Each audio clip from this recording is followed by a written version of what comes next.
Yang terhormat Bapak-bapak, Ibu-ibu, salam Pancasila. Bapak-bapak, Ibu-ibu yang melihat video saya ini, tolong jangan lupa subscribe, like, dan share, dan di-share dan di-komen. Sifatnya gratis. Saya akan mengomentari mengapa Menteri Agama dari militer. Jadi ini waktu baru-baru dibentuknya kementerian ini, banyak juga ada beberapa menteri yang dipertanyakan, terutama dipertanyakan oleh masyarakat adalah Kementerian Agama yang dipegang oleh Fahrul Razi yang berpangkat jenderal. Nah, banyak anggota masyarakat mempertanyakan hal demikian. Jadi karena dalam hal waktu biasanya Kementerian Agama ini dipegang dari organisasi Nahdlatul Ulama. Jadi pada umumnya Menteri Agama itu dulu dari Nahdlatul Ulama. Tetapi sekarang ini bertanya orang, kenapa Menteri Agama itu dari militer? Seperti tidak ada hubungan kerjanya. Karena militer sifatnya perang, bukan kaitannya dengan membina umat. Tetapi yang saya lihat, mengapa militer di sana? Karena mungkin pemerintah melihat Menteri Agama yang lalu tidak berani bertindak kepada umatnya. Buktinya banyak radikalisme di Indonesia ini yang ingin merubah Pancasila sebagai dasar negara, seperti Khilafah, FPI, dan lain sebagainya. Tidak mau memberikan Pancasila sebagai dasar organisasi dalam anggaran dasar anggaran rumah tangganya. Jadi banyak lagi.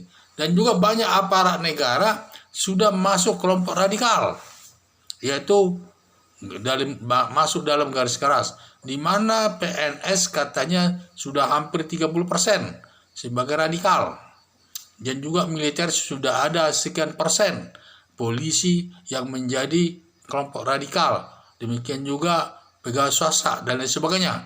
Jadi sudah banyak yang masuk dalam kelompok radikal yang selama ini tidak bisa ditindak oleh menteri yang berasal daripada Nahdlatul Ulama itu.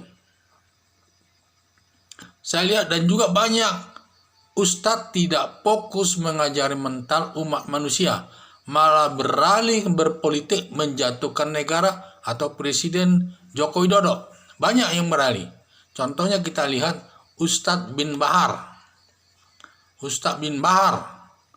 bin Smith mengajak umatnya untuk melawan pemerintah yang sah. Para ustadz yang lain juga banyak yang mendukung beberapa tindakan untuk menjatuhkan Presiden Joko Widodo. Jadi ini saya lihat tidak tepat, tidak ada rasa takut mereka. Tetapi dengan digantinya Menteri Agama dari militer, ada pembaharuan kita lihat. Salah satu pembaharuan, dulu mata pelajaran sekolah sering ada materinya yang bertentangan dengan Pancasila dan juga mengajak radikalisme. Sekarang semua materi pembelajaran baik SD sampai SMA sudah dirubah. Kalau ada kata-kata yang bersifat menentang agama yang lain ataupun radikal, sifatnya suruh ganti. Dan itu saya lihat itu kemajuan itu.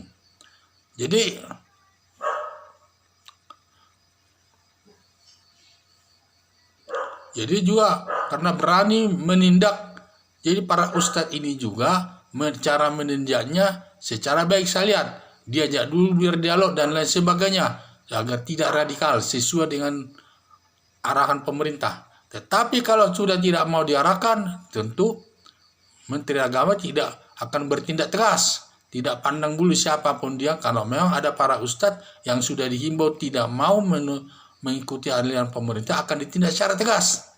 Itu yang saya lihat setelah Menteri Agama yang dari militer ini. Dia banyak bertindak kepada masyarakat, walaupun tidak sebaik mungkin ya, tapi sudah cukup baik tindakannya itu. Jadi perlu kita mendukung sementara kondisinya demikian. Dalam kondisi seperti sekarang ini, memang tepat Kementerian Agama itu dijabat seorang militer berpangkat jenderal, karena dia sifatnya sebenarnya tegas, dia bertindak. Dapat dia menindak tegas umat-umat yang perbuatannya bertentangan dengan ajaran agama. terutama mengkafir-kafirkan orang dan lain sebagainya. Yang dia tegas menindaknya, melarangnya dan lain sebagainya. Karena Menteri Agama Fahrul Razi ini sudah tegas menyatakan dia bukan Menteri Agama Islam, tetapi dia Menteri Indonesia, Menteri semua agama, baik dia agama Islam, agama Kristen, agama Hindu, agama Katolik, agama Buddha, agama Konghucu. Semua dia membawa semua agama itu, mengendalikan semua agama itu. Jadi dia tidak hanya mengendalikan atau hanya khusus untuk yang beragama Islam. Dia bukan hanya khusus untuk beragama Islam, tetapi semua yang beragama di Indonesia itu dia adalah menteri agamanya. Jadi sudah sampai dia disampaikannya demikian.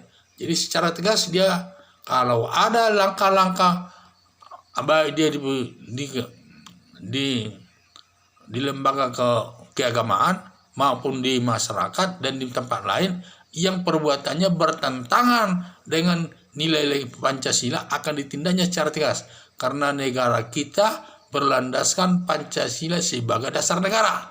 Ini harus tegas ini. Kalau memang ada tindakan-tindakan yang seperti menginginkan merubah Pancasila sebagai dasar negara, tentu negara akan bertindak tegas. Tidak ada istilahnya, tidak ada mikir-mikir yang lain, tetap harus ditindak secara tegas. Kalau siapa yang berusaha merubah negara Indonesia ini landasan negara Indonesia sebagai negara hukum, akan diganti dengan seperti khilafah dan sebagainya, akan ditindak tegas. Jadi kita harus benar-benar taat kepada negara hukum, negara yang berdasarkan Pancasila sebagai dasar negara. Sekian dan terima kasih.